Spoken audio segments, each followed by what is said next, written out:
I'm sure you've heard the news. And we have a complicated yet incredibly important topic to unpack today, the Russo-Ukrainian War. Now, I know what you might be thinking. Another war? More conflict?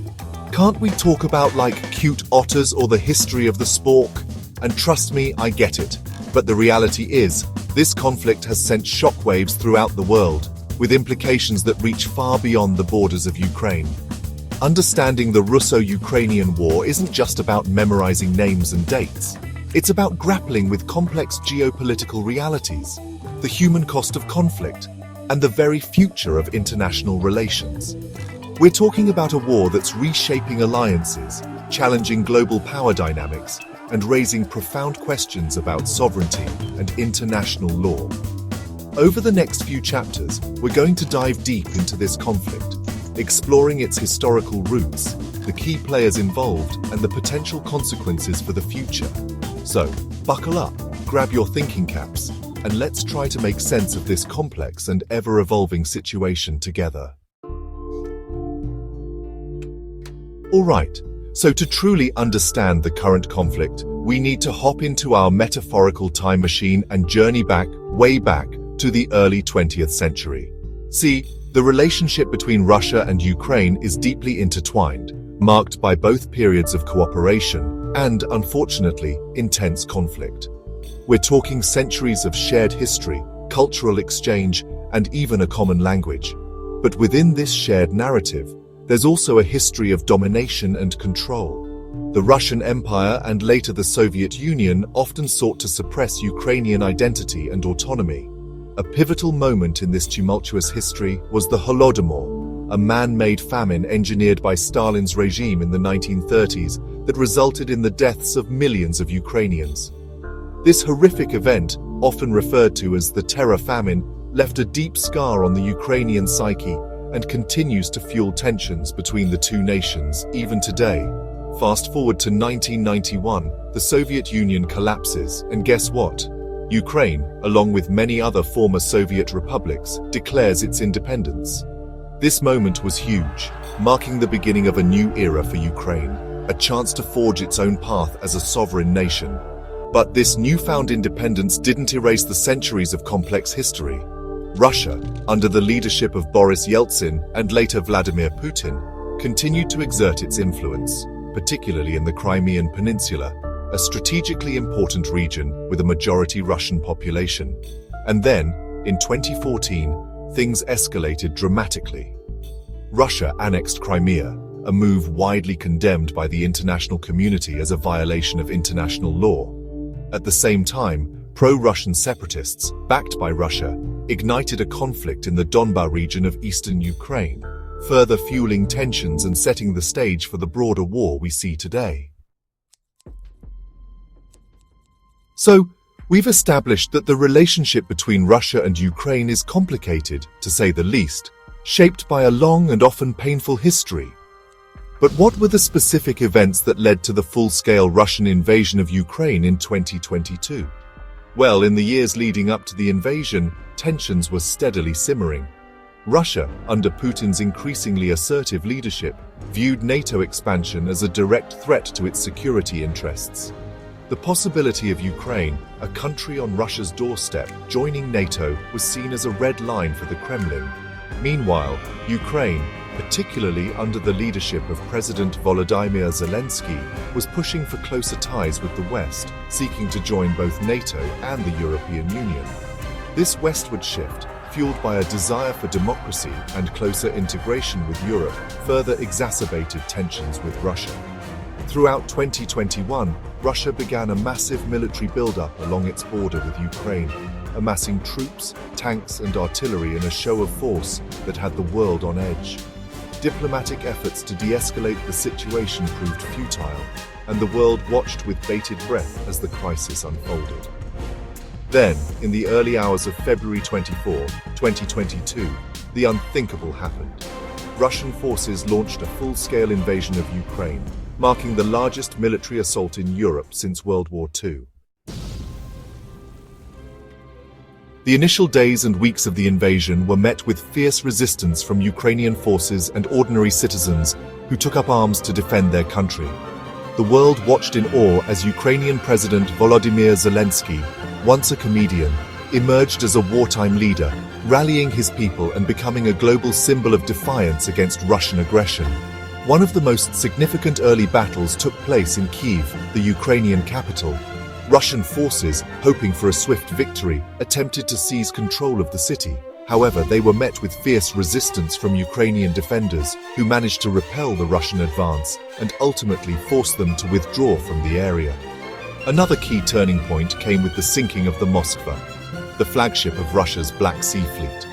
The incident, which Ukraine claims was the result of a missile strike, dealt a significant blow to Russian morale and demonstrated the effectiveness of Ukrainian military tactics. As the war progressed, it became clear that Russia had underestimated both the resolve of the Ukrainian people and the capabilities of their military. Ukrainian forces, armed with Western-supplied weapons, effectively employed guerrilla tactics and inflicted heavy casualties on the invading Russian army. Despite facing a larger and better-equipped enemy, Ukrainian forces achieved a series of strategic victories, liberating key cities and towns that had fallen under Russian control. The liberation of Kherson, a strategically important city in southern Ukraine, marked a major setback for Russia and further bolstered Ukrainian morale.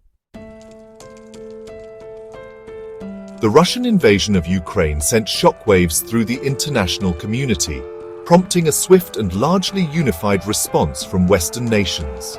The United States, the European Union, and their allies imposed unprecedented sanctions on Russia, targeting its economy, financial institutions, and key individuals within Putin's inner circle.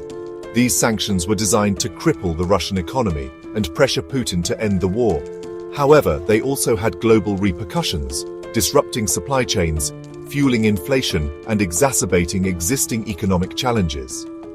Beyond sanctions, Western nations also provided Ukraine with billions of dollars worth of military aid, including advanced weapon systems, intelligence sharing, and training.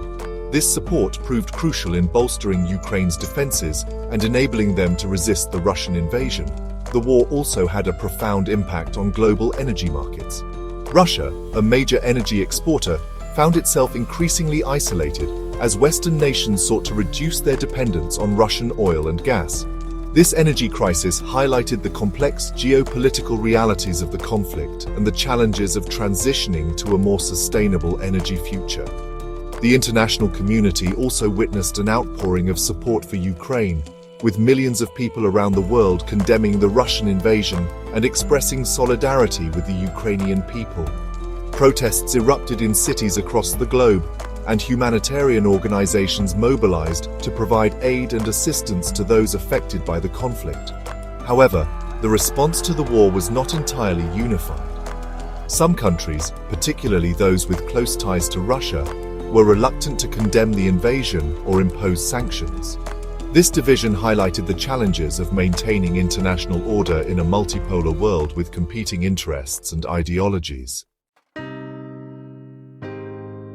As we record this in current month year, the Russo-Ukrainian War is still raging, a stark reminder of the human cost of conflict and the fragility of peace. The situation on the ground remains fluid, with both sides dug in and neither showing a willingness to back down. The war has already resulted in tens of thousands of casualties on both sides, with millions more displaced from their homes. The conflict has also had a devastating impact on the Ukrainian economy, infrastructure, and cultural heritage. Despite the ongoing fighting, there have been some glimmers of hope. Ceasefire agreements, though often short-lived, have provided brief respites from the violence, allowing for the delivery of humanitarian aid and the evacuation of civilians from besieged cities. However, a negotiated settlement to the conflict remains elusive. The two sides remain divided on key issues, including the status of Crimea, the Donbas region, and Ukraine's future relationship with NATO. The outcome of the war will have profound implications not only for Ukraine and Russia, but for the broader international order. A Russian victory would send a chilling message about the use of force to redraw borders and challenge the rules-based international system. Conversely, a Ukrainian victory, or a negotiated settlement that preserves Ukraine's sovereignty and territorial integrity, would be a testament to the power of international cooperation and the importance of upholding democratic values. The war in Ukraine is a tragedy for all involved. It is a stark reminder of the human cost of conflict, the fragility of peace, and the urgent need for diplomacy and dialogue to resolve international disputes. So, there you have it. A crash course, if you will, on the incredibly complex and ever-evolving Russo-Ukrainian War. We've covered a lot of ground, from the deep historical roots of the conflict to the key events that led to the current crisis. We've explored the major battles, the international response, and the potential outcomes, all the while emphasizing the human cost of this devastating war. It's easy to feel overwhelmed by the sheer scale and complexity of this conflict, but it's more important than ever to stay informed, to engage in thoughtful discussions, and to demand accountability from our leaders. The outcome of this war will have far-reaching consequences, shaping the future of Europe, the global balance of power, and the very principles of international law. Thank you for joining me on this journey. Don't forget to like this video if you found it informative, subscribe to the channel for more deep dives on critical global issues, and most importantly, continue to learn, to question, and to engage with the world around you. Stay curious, my friends.